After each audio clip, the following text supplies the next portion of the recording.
Elhamdülillahi Rabbil alemin və salatu və salamu alə nəbiyyina Muhammedin və alə alihi və sahbihi əcməin. Əmmə bə'd, sual yönləndirilmişdi bizə. Necə edə bilərik ki, əməllərimizdə ixlaslı olaq, hər dəfə əməl etməmişdən öncə ixlası özümüzə xatırlayaqmı? Xatırladaqmı yəni?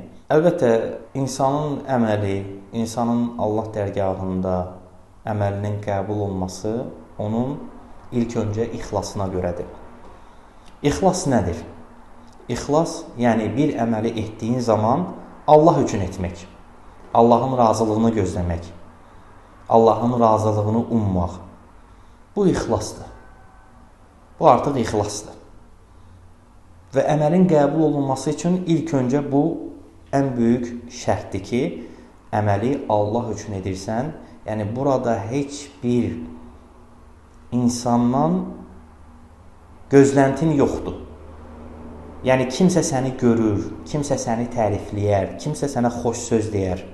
Bunları gözləmirsən. Bu artıq ixlasdır. Və əlbəttə, hər bir əməl etməmişdən öncə ixlası xatırlamaq lazım. Ki, əməlin qəbul olunması üçün və insanın əməldən savab götürməsi üçün. Əgər ixlas olmazsa, əməl qəbul olunmaz. Əgər ixlas olmazsa, əməldən insana savab, mükafat olmaz. Bəli, mütləq əməldən öncə ixlası xatırlamaq lazım və ixlası əməllərdə əldə etmək, nail olmaq da bu insanın bunun üzərində çalışması ilədir. Hər bir əməlində, böyük, kiçik, hər bir əməlində çalışmalısan ki, ixlaslı olasan, çalışmalısan ki, səy göstərməlisən ki, niyyətini düzəldəsən.